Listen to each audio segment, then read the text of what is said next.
last month. Those are the main news stories so far this morning. Time for all the sport, and here is Tim. And lots happening in the cricket today, Tim.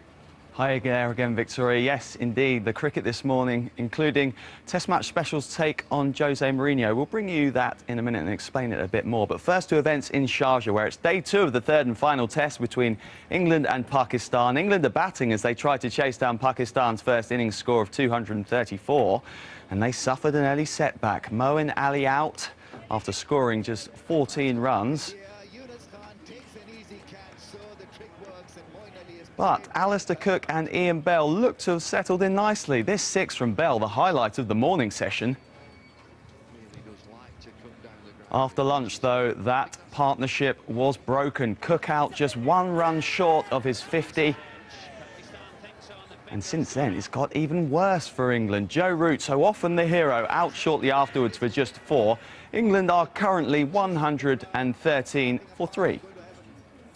There's a couple of stories to bring you from yesterday evening too, including a great win for England's rugby league team last night as they beat the world #1 side New Zealand in Hull. Skipper Sean O'Loughlin's late try helped secure a 26 points to 12 victory in the first of 3 matches between the two sides. The second test is at London's Olympic Stadium on Saturday.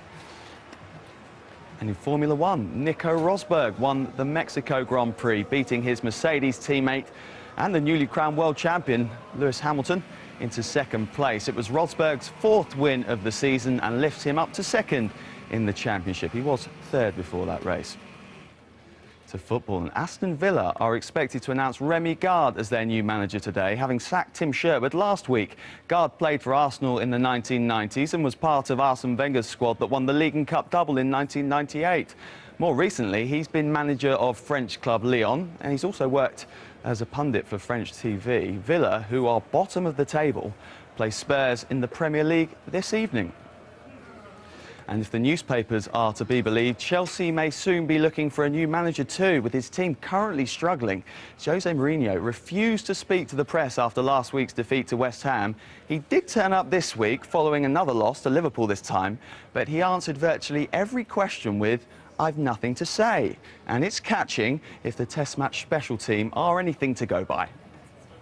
Let's get the thoughts of the former England international batsman Geoffrey Boycott. Geoffrey, plenty for England to be encouraged by. I've got nothing to say. It's the first time ever, but I've still got nothing to say.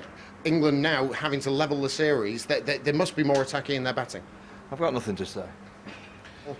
Phil, good to see you. You're looking enthralled by this morning's play. England in a decent position. I've got nothing to say. But when you look at the outfield, when you look at the pitch and how it may last, will it last 5 days, this Test match? Nothing to say. So there you have it, the thoughts of Phil Tufnell, Michael Vaughan and Geoffrey Boycott, who have nothing to say. Which is rare for Geoffrey Boycott, is it not? But they did a very, very good impression of Jose Mourinho, who really needs to grow up, doesn't he, Tim?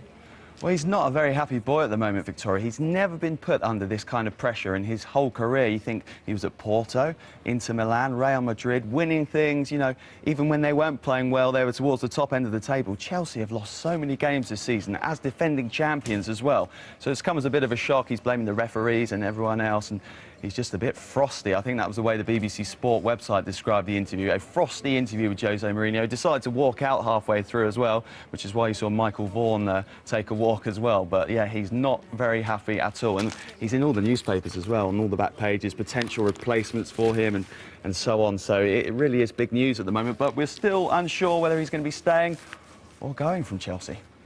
Thank you very much. Fabio Capello, one newspaper, is suggesting is keen